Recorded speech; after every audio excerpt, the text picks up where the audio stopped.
នៅលើមេឃខៀវស្រងាត់ខ្យល់បក់រវិចរវិចនៅកណ្ដាលព្រៃស្ងាត់ជ្រងំមានសត្វស្លាបមួយប្រភេទដែលត្រូវបានគេដាក់រហស្សនាមថាជាស្ដេចនៃល្បឿននិងភាពច្បាស់លាស់វាគឺជាសត្វស្ទាំងសត្វស្លាបមួយដែលអាចហោះហើរយ៉ាងស្ងប់ស្ងាត់ប៉ុន្តែពោរពេញទៅដោយអំណាចនិងបញ្ញាសត្វស្ទាំងគឺជាសត្វស្លាបប្រមាញ់និងសត្វស៊ីសាច់ជាអាហារដែលរស់នៅតាមតំបន់ជាច្រើននៅលើពិភពលោកចាប់ពីតំបន់ភ្នំខ្ពស់ៗដល់វាលទំនាបនិងឆ្នេរសមុទ្រ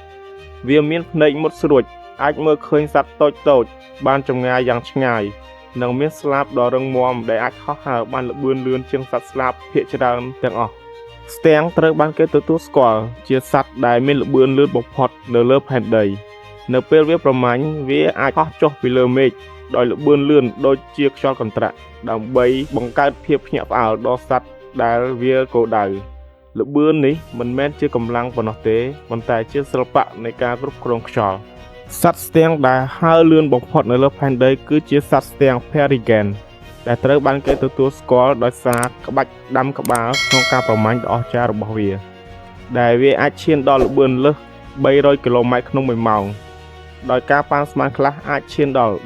386គីឡូម៉ែត្រក្នុង1ម៉ោងសត្វប្រមាញ់នេះមានរាងកាយដែលងាយបត់បែននិងធន់នឹងសម្ពាធខ្យល់និងភ្នែកដ៏មុតស្រួចដើម្បីចាប់សត្វស្លាបដទៃទៀតនៅលើអាកាសដែលធ្វើឲ្យវាជាកំពូលល្បឿននិងភាពជាក់លាក់នៅលើអាកាសស្ទាំងជាសត្វដែលរស់ដោយឯករាជ្យវាប្រើពេលភាគច្រើននៅលើមេឃឬនៅលើដើមឈើខ្ពស់ៗដើម្បីសង្កេតមើលចម្រៃនៅខាងក្រោមនៅពេលវាប្រមាញ់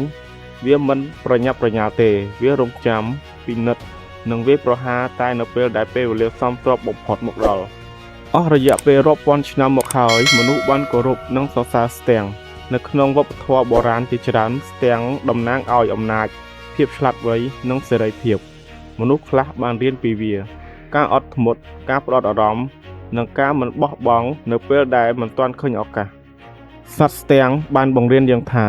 ល្បឿនមិនមែនជាអ្វីគ្រប់យ៉ាងកម្លាំងមិនមែនជាចម្លើយតែមួយប៉ុន្តែការរង់ចាំនិងការសម្រេចចិត្តដ៏ត្រឹមត្រូវនៅពេលដែលត្រឹមត្រូវគឺជាគន្លឹះនៃភាពជោគជ័យ